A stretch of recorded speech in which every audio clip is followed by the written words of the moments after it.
يا أيها الناس قد جاءتكم موعظة من ربكم وشفاء لما في الصدور وهدى ورحمة للمؤمنين. الحمد لله وحده والصلاة والسلام على نبي بعده أما بعد أعوذ بالله من الشيطان الرجيم بسم الله الرحمن الرحيم ألم تر كيف ضرب الله مثلا كلمة طيبة كشجرة طيبة أصلها ثابت وفرعها في السماء. خواتین و حضرات، اللہ تعالیٰ کا شکر ہے کہ ہم آئین تفسیر میں سورہ ابراہیم تک پہنچے ہیں. اللہ اس حقیر کوشش کو قبول فرمائے اور آپ سب کے علم میں عمل میں اضافہ فرمائے. ابراہیم، حضرت ابراہیم علیہ السلام کے نام سے یہ سورہ ہے. بہت کم انبیاء ہیں جن کے نام سے قرآن کریم میں سورتیں ہیں، لیکن اس میں بھی ابراہیم علیہ السلام کا پورا واقعہ نہیں بیان کیا گیا ہے. چونکہ اس سورہ میں ابراہیم علیہ السلام کی دعا ہے جو بڑی جامع دعا ہے، اس لیے اس سورہ کا نام ابراہیم رکھا گیا ہے. ورنہ اس سورہ میں کئی باتیں ہیں جس کا مختصر ذکر کر کے ہم چلیں گے اس دعا کی طرف. سب سے پہلے اس سورہ میں اللہ تعالیٰ نے شکر اور ناشکروں کا ذکر کیا.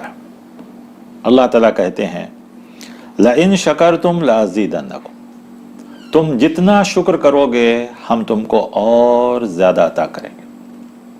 معلوم ہوا کہ اس سے پہلے کے سورہ میں ہم نے پڑھا تھا کہ ذکر سے اللہ سکون اور اطمینان دلاتا ہے، تو ذکر کی ہی ایک شکل یہ بھی ہے کہ اللہ کی دی ہوئی نعمت کا شکر ادا کرنا. بہت سی نعمتیں اللہ کی، خود ہمارے جسموں میں کتنی نعمتیں اللہ تعالیٰ کی. ایک ایک نعمتیں ایسی ہیں جس کو ہم شمار نہیں کر سکتے، اس کی قیمت اور اس کی طاقت کو یا اس کے فائدے کو. پھر اللہ تعالیٰ روزانہ جو ہم کو چلا پھرا رہا ہے، روزی دے رہا ہے سانس لینے کی، یہ سب اللہ تعالیٰ کی نعمتیں ہیں، تو اس کا شکر ادا کرنا. لیکن سب سے بڑی نعمت کیا ہے؟ اسلام کی نعمت، جو اللہ کفر سے بچا لیا، شرک سے بچا لیا اور توحید عطا فرمایا. یہ سب سے بڑی نعمت ہے. ان ساری نعمتوں پر حتیٰ کہ اللہ تعالیٰ نے سورہ نساء میں یہ بھی بتلایا کہ پیارے نبی صلی اللہ علیہ وسلم کا آنا بھی ایک بہت بڑی نعمت اللہ تعالیٰ کی طرف سے، بہت بڑا احسان اللہ تعالیٰ کی طرف سے. تو یہ سب نعمتیں ہیں جس کا ہمیں اللہ تعالیٰ کا شکر ادا کرنی چاہیے. اگر ہم ناشکری کریں گے تو کیا ہوگا؟ اللہ تعالیٰ کہتا ہے وَلَئِن كَفَرْتُمْ، اگر تم ناشکری کرو گے إِنَّ عَذَابِي لَشَدِيدٌ، تو میرا عذاب بہت سخت ہے. یہ بات پہلے بھی کہی گئی ایک جگہ کہ لَئِن شَكَرْتُمْ لَأَزِيدَنَّكُمْ وَلَئِن كَفَرْتُمْ إِنَّ عَذَابِي لَشَدِيدٌ. تو شکر اور شکران نعمت، اللہ کی جتنی نعمتیں ہو، چھوٹی سی چھوٹی نعمت ہو، ہمیشہ یہ سوچنا چاہیے کہ اللہ تبارک و تعالی ہمارے اوپر جو کچھ دیا ہے یا جس حال میں رکھا ہے، یہ اس کا بہت شکر ہے. اگر کوئی آدمی شکر کرنا چاہتا ہے تو علماء لکھتے ہیں اس کا سب سے بہترین طریقہ، جو ایک حدیث کا خلاصہ بھی ہے، کہ اپنے سے اوپر والوں کو نہ دیکھو، اپنے سے نیچے والوں کو دیکھو. نیچے والوں کو دیکھو گے تو شکر ادا ہوگا، اوپر والوں کو دیکھو گے تو ناشکری ہوگی. مثال کے طور پر تم ایک چھوٹی سواری میں جا رہے ہو تو اپنے سے چھوٹی سواری والوں کو دیکھو گے تو چلو اللہ تعالیٰ کم سے کم اس سے تو ہم کو بہتر رکھا. لیکن اگر بڑی سواری والوں کو دیکھو گے تو تمہیں ناشکری، اللہ اس کو اتنا دیا مجھے نہیں دیا، ناشکری ہوگی. اللہ تعالیٰ کا شکر سب سے بڑی چیز ہے. حضرت سلیمان علیہ السلام کا ذکر آگے آئے گا، قدم قدم پہ شکر.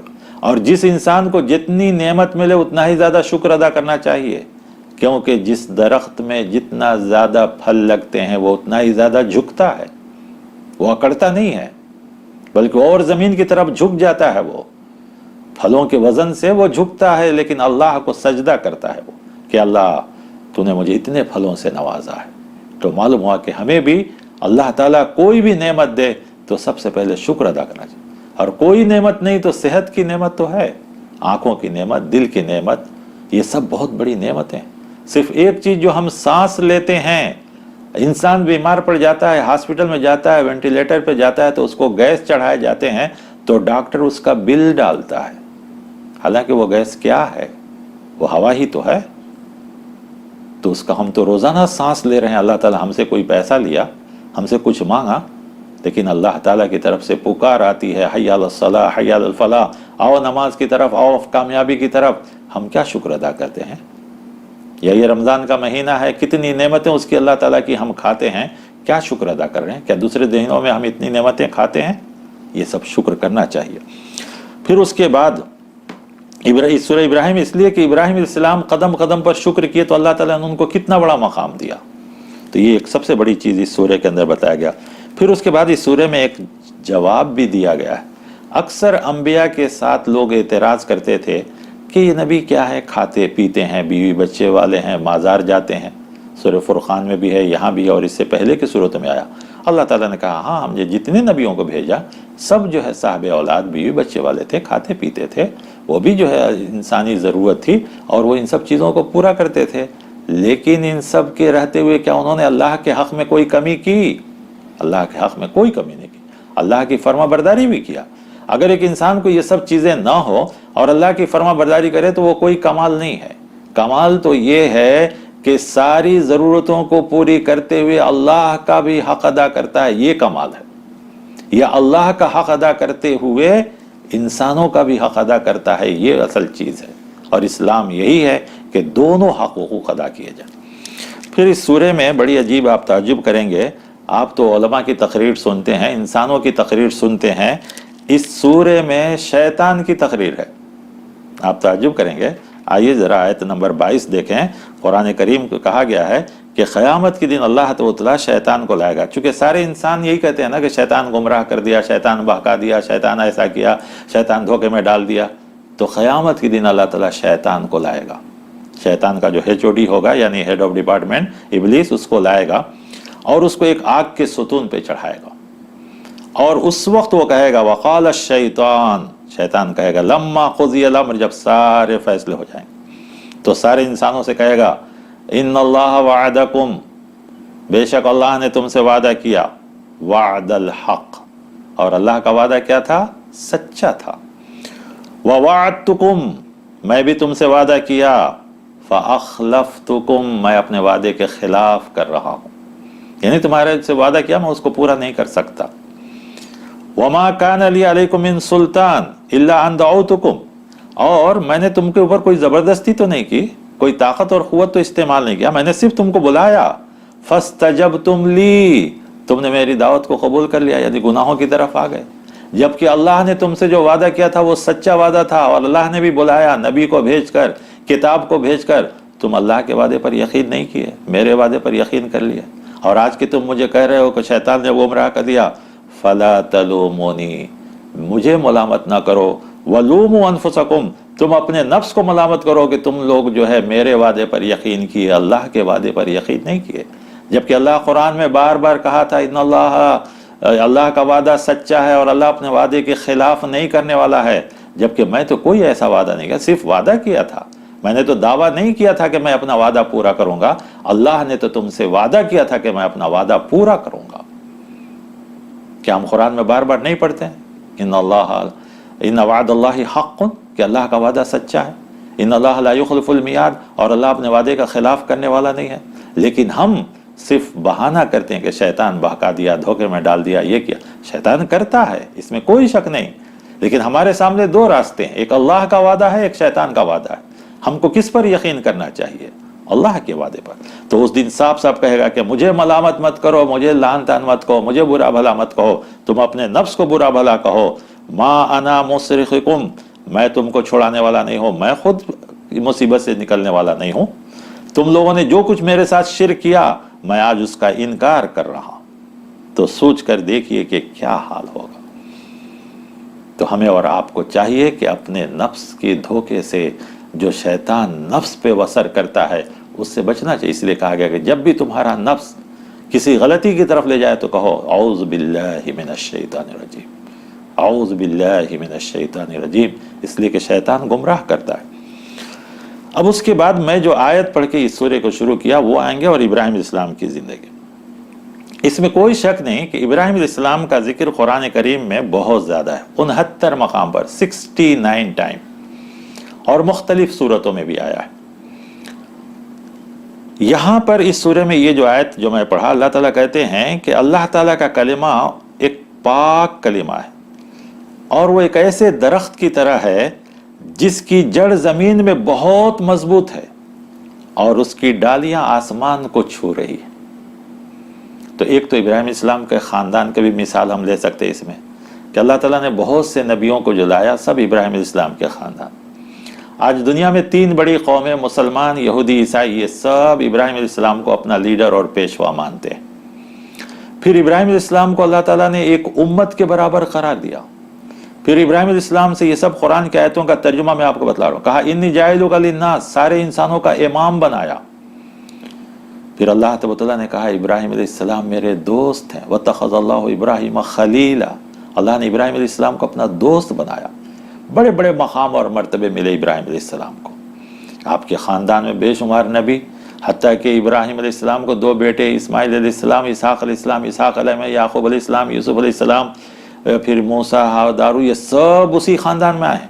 और इस्माइल अलैहिस्सलाम में आखिरी नबी, प्यारे नबी मोहम्मद रसूलुल्लाह सल्लल्लाहु अलैहि वसल्लम। गोया इब्राहिम अलैहिस्सलाम के बाद जितने नबी आए हैं सब नबी, हत्ता कि आपके एक भतीजे लूत अलैहिस्सलाम वो भी नबी। तो कितनी बड़ी बात थी, अल्लाह ने इस ख़ानदान को बड़ा आगे बढ़ाया। फिर आपने बहुत सी कुर्बानियाँ भी दी, अल्लाह ने आपको आजमाया, बड़ी मुश्किल मुश्किल घड़ी में आजमाया, आग में डालकर, गांव से निकाल कर, घर से निकाल कर, सफ़र भी आप दीन के लिए बड़े लंबे सफ़र किए। कहाँ मिस्र में आप आए, उससे पहले इराक़ के इलाके में आप पैदा हुए हैं, फिर फ़लस्तीन गए, फिर मक्का आए। बताइए उस ज़माने में इतना लंबा सफ़र आप ज़मीन का किए। एक बेटे को मक्के में बसाया इस्माइल अलैहिस्सलाम को, दूसरे बेटे इसहाक़ अलैहिस्सलाम को फ़लस्तीन में बसाया, दोनों मुक़द्दस जगह। कितनी सारी इनायतें अल्लाह ताला ने आपको दी। लेकिन जब अल्लाह ताला ने आपको ये सब कुछ दिया तो कहा है इब्राहिम मैंने तुमको आजमाया, तुम आजमाइश में पूरे उतर गए, मैंने तुमको तकलीफ़ें दी, तुम इस तौहीद के लिए सारी तकलीफ़ें बर्दाश्त किए, ये सब चीज़ें हमने तुमको दी, सब कुछ हुआ, अब तुम मुझसे मांगो जो मांगना है। तो सोच कर देखिए कि ऐसे वक्त पर एक इंसान को अल्लाह से मांगने की क्या क्या ख्वाहिशें होगी और वो क्या क्या मांगेगा। इब्राहिम अलैहिस्सलाम से हमें सीखनी चाहिए। इब्राहिम अलैहिस्सलाम काबा भी बनाए अल्लाह के हुक्म से, और उसके बाद ही ये दरख्वास्त अल्लाह ताला ने खुद कहा कि जो मांगना है मांगो। तो इब्राहिम अलैहिस्सलाम ने कई दुआएं की, उनमें से चंद दुआएं यहाँ हैं। कहा सबसे पहले अल्लाह इस घर को अमन वाला बना दे। कौन से घर को? काबा को, मक्के को। और वजनुबनी व बनिया, मुझे और मेरी औलाद को बुतों की इबादत से बचा दे। लेकिन अफसोस के बाद में इब्राहिम अलैहिस्सलाम और इस्माइल अलैहिस्सलाम के भी बुत अरब के काफिरों ने बना दिए थे, लेकिन उनकी औलाद को तो अल्लाह ताला ने उससे महफूज रखा। फिर उसके बाद अल्लाह ताला ने इससे दुआ की कि अल्लाह मैं मेरी औलाद को इस जगह आबाद कर रहा हूँ, और ये जगह ऐसी है कि यहाँ एक दाना पानी भी नहीं है और साया तक भी नहीं है। बिवादिन गैर ज़ी ज़रअ, इंसान परिंदे चरिंदे तो दूर की बात, एक पत्ता भी नहीं है यहाँ, एक पौधा भी नहीं है यहाँ, ऐसी जगह। लेकिन ए अल्लाह तेरा पाक घर है, इसलिए मैं आबाद कर रहा हूँ। रब्बना लियुकीमुस्सलात, है हमारे परवरदिगार इनको नमाज कायम करने वाला बना, और सारी दुनिया के लोगों को दिल इस घर की तरफ फेर दे। आज देखिए हम जो जाकर दुआ करते हैं लब्बैक अल्लाहुम्मा लब्बैक कहते हुए जाते हैं, तो ये वही चीज़ है कि हम हाजिर हैं, हम हाजिर हैं। कौन सी चीज़? अल्लाह ताला ने हमारे दिलों में वो डाल दिया था। फिर उसके बाद उन्होंने दुआ की कि अल्लाह यहाँ दुनिया के अंदर जितने फल हैं उन सबको रोज़ी के तौर पर ला। आपको मालूम है मक्के में कोई चीज़ नहीं बिकता है, लेकिन आप दुनिया की कोई चीज़ तलाश करेंगे किसी भी सीज़न में आपको वहाँ हर चीज़ मिलेगी, हर दुनिया के हर फल मिलेंगे। हत्ता के हिंदुस्तान में एक छोटी सी चीज़ होती है करे पाक, वो भी मक्के में मिलता है। तो ये अल्लाह ताला इब्राहिम अलैहिस्सलाम की दुआ की बदौलत है। फिर उसके बाद उन्होंने अपने अल्लाह ताला से कहा अल्लाह मैं जो कुछ जाहिर करूँ व छुपाऊँ वो तुझसे छुपने वाला नहीं है। मैं इंसानों से छुपा ले सकते हैं, सबसे छुपा ले सकते हैं, अल्लाह आपसे नहीं छुपा सकता। इन्नका तालमु मा नुख्फी व मा नुअलिन, ए अल्लाह हम जो कुछ छुपाएं या जाहिर करें आप जानते हैं। व मा यख्फा अलल्लाहि मिन शै, अल्लाह आपसे कौन सी चीज़ छुप सकती है, खा वो ज़मीन में हो या आसमान में हो, नहीं छुप सकती। ये कौन सी चीज़ है? खौफ खुदा, कि गोया हम दुनिया के किसी भी कोने में अंधेरा हो या उजाला हो, बंद कमरा हो या खुला मैदान हो, रब से हम नहीं छुपा सकते कोई चीज़। तो ये चीज़ का इकरार करते। मालूम ये हुआ कि दुआ करते करते बीच में अल्लाह ताला की ताकत और क़ुव्वत का इकरार भी करना चाहिए, अल्लाह ताला की तारीफ़ भी करनी चाहिए दुआ के दरमियान। तो उसके बाद उन्होंने अल्लाह की तारीफ़ भी की, अल्हम्दुलिल्लाहिल्लज़ी, अल्लाह तेरी तारीफ़ है, तेरा शुक्र है कि तूने मुझे बुढ़ापे में इस्माइल और इसहाक जैसे औलाद अता फरमाया। अल्लाह मैंने इसके लिए बड़ी दुआ की थी और वाकई तूने मेरी दुआ को सुन लिया, इसलिए कि सुनने वाला और दुआ को कबूल करने वाला तू ही है। फिर उसके बाद दुआ करते हैं, फिर रब्बी जअलनी मुक़ीमस्सलाती, ऐ अल्लाह मुझे मेरी ज़ुर्रियत सबको नमाज कायम करने वाला बना। ऐ अल्लाह हमारी दुआ को कबूल कर, इसलिए कि दुआ को कबूल करना। फिर उसके बाद का रब्बना ग़फ़िरली, ऐ अल्लाह मेरी मग़फ़िरत फरमा, वली वालिदैया, मेरे वालिदैन की। उस वक्त तक अल्लाह ताला ने अभी मना नहीं किया था, इसलिए वो अपने वालिदैन की मग़फ़िरत भी दुआ कर रहे हैं। तो औलाद को हमेशा वालिदैन की भी मग़फ़िरत, वलिल मोमिनीन, और सारे मोमिनों की। और ख़ासकर कब? जिस दिन तू हिसाब कायम करेगा उस दिन मग़फ़िरत फरमा। तो मालूम हुआ कि दुआ में सिर्फ अपने लिए नहीं, अपने औलाद, अपने रिश्तेदार और सारे मोमिनों के लिए दुआ करनी चाहिए। हदीस में है कि आदमी सिर्फ अपने लिए दुआ करता है, वो कबूल हो या ना हो, दूसरों के लिए दुआ करता है तो फरिश्ते इसके लिए दुआ करते हैं और फरिश्ते की दुआ कबूल हो जाती है। अक्सर अंबिया आप देखेंगे अपने लिए, अपने माँ बाप और सारे मोमिनों के लिए दुआ की है, तो हमें भी उसके लिए दुआ करनी चाहिए। फिर आखिर में अल्लाह ताला, ला तहसबन्नल्लाहु गाफिलन, तुम अल्लाह को गाफिल न समझो, जो कुछ इंसान लोग कर रहे हैं वो सब अल्लाह ताला जानते हैं। बहरकैफ इसमें बताना यह है कि अल्लाह तबारक व तआला इब्राहिम अलैहिस्सलाम को इतना बड़ा मौका दिया तो उन्होंने क्या मांगा? कौन सी चीज़ मांगी? सिर्फ ये कि मुझे मेरी औलाद की मेहनत को कबूल कर, शिर्क और कुफ्र से बचा, सीधे रास्ते पे रख, और जो नेमतें तू दी है उसका शुक्रिया अदा किया, और हमेशा नमाज की पाबंदी की दुआ कर रहे हैं। बाकी दूसरा कुछ नहीं मांगा उन्होंने। हमें और आपको ये मौका मिले तो क्या मांगेंगे? अल्लाह अकबर, इतनी बड़ी लिस्ट होगी जो ख़त्म ही नहीं होगी। लिहाजा हमें सोचना चाहिए कि कौन सी चीज़ अल्लाह से मांगनी है और कौन सी चीज़ हमें काम आने वाली है, उसी चीज़ को हमें और आपको हमेशा जो है याद रखना चाहिए। फिर आइए अब आखिर में उस आयत की तरफ हम आएँ जिसमें अल्लाह ताला ने कहा है कि इस्लाम भी मुराद है, पाक कलिमे से मुराद इस्लाम है। इस्लाम एक ऐसा मजहब है, उसकी मिसाल दी गई दरख्त से, कि उस दरख्त की जड़ ज़मीन में इतनी गड़ी हुई है कि बड़ी से बड़ी आंधी भी उसको गिरा नहीं सकती। जबकि इस्लाम के मुकाबले में जो कुफ्र है वो पाक कलिमा नहीं, नापाक चीज़ है और वो गंदी चीज़ है, और उसको ज़मीन के बिल्कुल ऊपर है, थोड़ी सी भी झोंका उसको गिरा सकती है। लिहाजा इस्लाम को ख़त्म करने के लिए दुनिया में जितनी भी ताकतें आएँ ख़त्म नहीं हो सकती। उसकी मिसाल सूरह इब्राहिम में इस आयत को लाकर इब्राहिम अलैहिस्सलाम से जोड़कर यूँ कर सकते हैं कि इब्राहिम अलैहिस्सलाम को उनके बादशाह ने निकालने की, ख़त्म करने की बहुत कोशिश की, हत्ता कि उनके माँ बाप घर से निकाल दिए ये समझ कर के शायद इब्राहिम ख़त्म हो जाएगा, ये दीन ख़त्म हो जाएगा। लेकिन इब्राहिम अलैहिस्सलाम की पूरी नस्ल चलती रही जब तक वो दीन पर कायम थी। अब हम मुसलमानों के लिए है कि हम और आपकी हैसियत ऐसी है जैसे कि एक दरख्त इस्लाम के पत्तों की तरह। आप देखिए, एक दरख्त में पत्ता जब तक रहता है, हरा भरा रहता है, लहलहाता है, हवाओं में हिलता है, कितना खुशनुमा मालूम होता है, कितना बेहतर मालूम होता है। हालांकि दरख्त में वो पत्ता जब तक रहता है तो उसके ऊपर बारिश भी पड़ती है, मिट्टी भी पड़ता है, लेकिन कुछ भी फर्क नहीं पड़ता। वो पत्ता हरा भरा रहता है, खूबसूरत रहता है।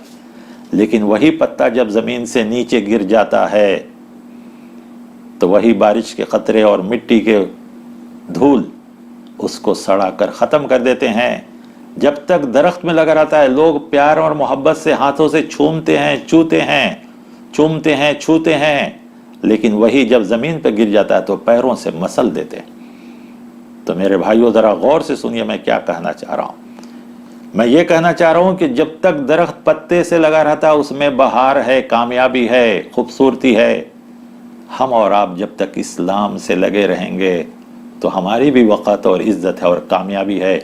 अगर हम इस्लाम से दूर हो गए तो जिस तरह उस पत्ते की कोई हैसियत नहीं रहती, जब वो ज़मीन पर गिर जाता है कोई हैसियत नहीं रहती, जो छूने वाला अपने पाँव से रौंद देता है वही پانی جو درختوں پر پتہ ہے پتوں پر تو اس کے اندر خوبصورتی پیدا ہوتی ہے، وہی مٹی اس پتوں پر پڑتا ہے، اس کا کچھ نہیں بگاڑتا، لیکن وہی مٹی پانی جب پتا زمین پر گر جاتا ہے تو اس کو سڑا گلا کر حقیر بنا دیتے ہیں۔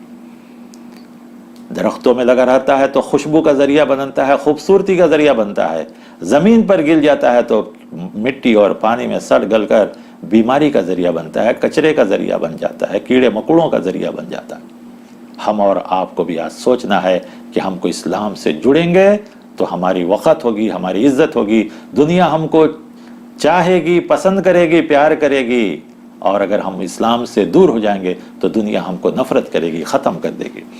یہاں تک اس سورت کی چند باتیں پیش کرنے کے بعد ابراہیم علیہ السلام کے بارے میں تو جتنا بھی کہا جائے بہت کم ہے، اس لیے کہ ابراہیم علیہ السلام ایک امت کی طرح ہے۔ پھر اس کے بعد ایک سورہ ہے سورۃ الحجر، بہت چھوٹی سی سورت ہے، اس کے اندر ہم آپ کو سامنے پیش کرتے ہیں، اس کی چند باتیں آپ کے سامنے لاتے ہیں۔ سب سے پہلے اس آیت کی، سورہ کی آیت نمبر 80 سے اس سورہ کا نام لیا گیا۔ سورۃ الحجر یہ بھی ایک قوم کا نام ہے جو پہاڑوں میں آباد تھی، خاص کر عاد کی طرف بھی اشارہ ہے یا دوسری قوموں کی طرف اشارہ ہے، ذکر نہیں کیا گیا، لیکن اس سورہ میں چند بڑی اہم بات کہی گئی۔ سب سے پہلی آیت تو کہا گیا ہے کہ تلک آیات الکتاب و قرآن مجید، یہ اللہ کی کتاب کی آیتیں ہیں اور قرآن مبین کی آیتیں ہیں۔ اکثر صورتوں میں یہ بات جو مکی صورتیں ہوتی ہیں کہا جاتا ہے، کیونکہ قرآن اللہ کی طرف سے ہے۔ لیکن جو اس کی دوسری آیت ہے وہ کہتے ہیں کہ قیامت کے دن جب عذاب کو دیکھیں گے نافرمان لوگ تو وہ کہیں گے ربما یود الذین کفروا لو کانوا مسلمین، کاش ہم مسلمان ہوتے۔ نافرمان لوگ اس دن کہیں گے کاش ہم بھی مسلمان ہوتے تو آج ہمیں یہ دن دیکھنا نہ پڑتا۔ یہ ویسا ہی ہے جیسا ہے رزلٹ آنے کے بعد ایک بچہ فیل ہوتا ہے تو وہ کہتا ہے کاش ہم پہلے ہی پڑھے ہوتے، کاش ہم پہلے ہی محنت کی ہوتے تو آج ہمیں یہ دن دے۔ حالانکہ فیل ہونے والے کے لیے تو چانس ہے، ری ایگزام ہے، لیکن آخرت میں ناکام ہونے کے بعد ری ایگزام نہیں ہے۔ ایک انسان کام کرنے سے پہلے نہیں سوچ کر نقصان اٹھانے کے بعد کہتا ہے کہ کاش ہم پہلے سوچ لیے ہوتے، تو اس طریقے سے کفار اس دن افسوس کریں گے۔ پھر اس کے بعد اس سورہ کے اندر وہ آیت بھی آئی ہے جس میں قرآن کی حفاظت کی گارنٹی لی گئی ہے۔ یہی وجہ ہے کہ قرآن کریم اتنے 100 سال ہو گئے، ساری دنیا کا نسخہ اٹھا کر دیکھیں گے، کسی حرف کی تبدیلی تو دور کی بات، ایک الفابیٹ کی تبدیلی کی دور کی بات، زبر زیر میں فرق نہیں ہوگا، حرکت میں فرق نہیں ہوگا۔ بلکہ ایک بار رشیا میں 30 سال تک لوگوں نے قرآن جمع کیا، دنیا میں جہاں بھی کوئی کاپی کسی بھی پرنٹ میں پرنٹر سے پرنٹ ہوتی تھی، پرنٹنگ پریس سے، تو وہ منگا کر جمع کرتے تھے۔ 30 سال کے بعد ان لوگوں نے چیک کیا کہ کیا کوئی فرق ہے، ایک فرق بھی ان کو نہیں ملا۔ کیوں؟ اس لیے کہ اللہ نے اس کی حفاظت لی ہے، جبکہ تورات، انجیل، زبور اللہ تعالیٰ نے اس کی حفاظت بھی نہیں لی تھی اور اللہ اس کو ہمیشہ رکھنا بھی نہیں چاہتا تھا، اسی لیے وہ ساری کتابیں ختم ہو گئی۔ اِنَّا نَحْنُ نَزَّلْنَا الذِّكْرَ وَإِنَّا لَهُ لَحَافِظُونَ، قرآن کے ناموں میں سے ایک نام ذکر بھی ہے، تو کہا بے شک ہم نے اس ذکر کو نازل کیا ہے، ہم ہی اس کی حفاظت کریں گے۔ تو اللہ تعالیٰ اس کو قیامت تک حفاظت کرے گا اور یہ قرآن ہمیشہ کے لیے باقی رہے گا۔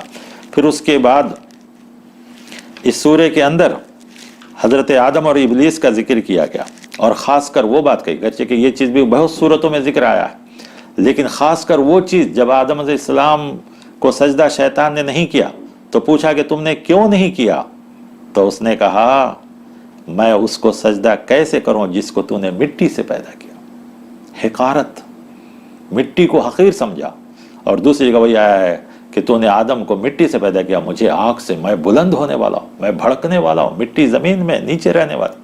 یہ تکبر اللہ تعالیٰ کو پسند نہیں آیا، لیکن اللہ تعالیٰ نے اسے قیامت تک مہلت مانگا تو اللہ نے مہلت بھی دیا، لیکن اللہ تعالیٰ نے کہا جا قیامت تک تو جو کرنا ہے کر، الا عبادک منہم المخلصین، میرے جو نیک بندے ہیں تو اسے گمراہ نہیں کر سکتا۔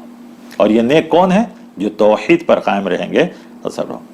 پھر اس کے بعد اللہ تعالیٰ نے یہ بھی کہا کہ شیطان کا اثر کس کے اوپر ہوتا ہے، یہاں بیان کیا گیا، کہا گیا شیطان کا اثر اس کے اوپر ہوتا ہے جو راہ راست سے ہٹ جاتے ہیں، اللہ پر بھروسہ نہیں کرتے ہیں، اللہ کی طاقت اور قوت پر بھروسہ نہیں کرتے ہیں، بیکار چیزوں پر بھروسہ کرتے ہیں، ان کے اوپر شیطان کا اثر ہوتا ہے۔ ساتھ ہی ساتھ اس میں کئی آیتیں ہیں جو کعبے کے پردے پہ بھی لکھی ہوئی ہیں، اس میں سے ایک آیت ہے اللہ تعالیٰ کہتے ہیں نبئ عبادی انی انا الغفور الرحیم، मेरे बंदों को खुशखबरी दे दीजिए। अल्लाह अकबर, अल्लाह कितना गफूर रहीम है। वो खुद कह रहा है कि मेरे बंदों को खुशखबरी दे दीजिए कि मैं बख्शने वाला, रहम करने वाला। लेकिन जो लोग अल्लाह की बख्शिश और रहमत को नहीं चाहेंगे तो अल्लाह ताला ने कहा वअन्ना अज़ाबी हुवल अज़ाबुल अलीम, तो मेरा अजाब भी बहुत सख्त अजाब है। तो अल्लाह कितना रहमान है, गफ्फार है, गफूर है, बख्शने वाला है। जो लोग उसकी बख्शिश से दूर हो जाएंगे उनको अल्लाह ताला जो है अजाब देगा। फिर उसके बाद जो सूरह फातिहा की अहमियत वाली जो आयत है वो भी इसी सूरह में बयान किया गया है। कहा गया कि कुरान एक अलग मकाम है, खासकर सूरह फातिहा का एक अलग मकाम। वो आयत भी वलक़द आतैना का सबअ मिनल मसानी वल कुरानिल अज़ीम, हमने आपको 7 दोहराने वाली आयतें और कुरान अज़ीम अता फरमाया। यही वजह है कि आप देखिए अलिफ लाम मीम पहला जुज़ सूरह बकरा से शुरू होता है, सूरह फातिहा पहले जुज़ में नहीं है। सूरह नास 30वां जुज़ शुरू ख़त्म होता है। सूरह फातिहा का एक अलग ही मकाम है जिसको हमने सूरह फातिहा में आपको बतलाया था, उसकी भी अहमियत हमें और आपको समझनी चाहिए। फिर उसके बाद ईमान वालों को, खासकर प्यारे नबी सल्लल्लाहु अलैहि वसल्लम को खिताब करके कहा गया है कि दुनिया में जो लोगों को माल दौलत ये सब चीज़ें दी गई है ज़ेब व ज़ीनत की, एक ईमान वालों को उनको देख कर अफसोस नहीं करना चाहिए, क्योंकि ये सब चीज़ें वक्ती हैं, थोड़े दिन के लिए। अल्लाह ताला ने कहा ला तमुद्दन्ना अलैका इना मा मत्ताना बिही, हमने जो कुछ इनको दिया है इससे आप मरऊब मत होइए। ये दुनिया है, हकीर चीज़ है, थोड़े दिन के लिए, हमेशा के साथ रहने वाली चीज़ नहीं है, ये बहुत जल्द ख़त्म हो जाने वाली है। लिहाजा इन सब चीज़ों को जो है आप दूरअंदाज कर दीजिए। अल्लाह ताला इसके बदले जो आपको रखेगा आखिरत में वो हमेशा के लिए है, हमेशा बाकी रहने वाला है, कभी ख़त्म होने वाला नहीं है। फिर आखिर में अल्लाह ताला ने पहली आयत जो बिल्कुल ये इब्तिदाई दौर की आयत है, अल्लाह ताला ने आपको हुक्म दिया था कि आप शिर्क से लोगों को बचाइए और मुशरिकीन की कोई परवाह न कीजिए, और मुशरिकीन आपको चाहेंगे तो कुछ नहीं कर सकते हैं, हम आपकी हिफाजत करेंगे, हम आपको उनसे बचाएंगे। फिर उसके बाद अल्लाह ताला ने कहा जो लोग अल्लाह के साथ किसी को मिलाते हैं वो हरगिज़ कामयाब नहीं होंगे, और ये लोग जो आपको तकलीफ़ दे रहे हैं, ये बार बार कुरान में आया है। ईमान वालों को भी कहा प्यारे नबी सल्लल्लाहु अलैहि वसल्लम को कि ये लोग जो आपको तकलीफ़ दे रहे हैं उससे आपके सीनों को बड़ी तकलीफ़ होती है। याद रखिए हम ये सब देख रहे हैं, लेकिन जब भी ये तकलीफ़ आपको दी जाती है उस वक्त आपका काम एक ही होना चाहिए, अपने रब की तस्बीह बयान कीजिए। ये चीज़ सूरह क़ाफ में भी कहा गया, दूसरी सूरतों में आया कि जो कुछ भी ये लोग आपको ताना देते हैं, तकलीफ़ देते हैं, उसके मुकाबले में आप अल्लाह को याद कीजिए, अल्लाह ताला उसके ज़रिए से आपको सब्र देगा। यहाँ भी अल्लाह ताला वही कहा, और कहा अपने रब की इबादत कीजिए यहाँ तक कि यकीन आ जाए। एक तो दुनिया का यकीन, लेकिन उससे असल मुराद आखिरत है। असल इसका बदला आपकी इबादत, ज़िक्र व अज़कार, इन सब का आखिरत में मिलने वाला है। तो यहाँ तक इस सूरे को ख़त्म किया गया। इसमें चंद बातें हैं जो बड़ी बेहतरीन और बड़ी अहम हैं। अल्लाह ताला ने ईमान वालों की भी हिफाजत फरमाया है, साहिब ईमान की अल्लाह ताला हिफाजत फरमाए। हम और आप दुआ करते हैं कि अल्लाह ताला हम सब की भी हर मुसीबत और हर परेशानी में हिफाजत फरमाए, हर बला हर मुसीबत से हिफाजत फरमाए, हर तकलीफ़ से हिफाजत फरमाए। ख़ासकर वो चीज़ें जो हमारे ईमान और अमल में अड़े आती हैं उससे हिफाजत फरमाए, नफ्स के बहकावे से महफूज फरमाए, नफ्स के धोखे से महफूज फरमाए। और इस महीने का जो हक़ है अल्लाह ताला उसको अदा करने की तौफ़ीक़ अता फ़रमाए। कुरान का जो हक़ है उसको अदा करने की तौफ़ीक़ अता फ़रमाए। अल्लाह ताला कुरान को हम सब के हक़ में सिफारिश करने वाला बनाए, हम सब के ख़िलाफ़ सिफारिश करने से महफूज फरमाए। अल्लाह ताला क़यामत के दिन प्यारे नबी सल्लल्लाहु अलैहि वसल्लम की शिफ़ात हम सबको नसीब फरमाए। आमीन व आखिर दावाना अल्हम्दुलिल्लाहि रब्बिल आलमीन। अस्सलामु अलैकुम व रहमतुल्लाहि व बरकातुहू।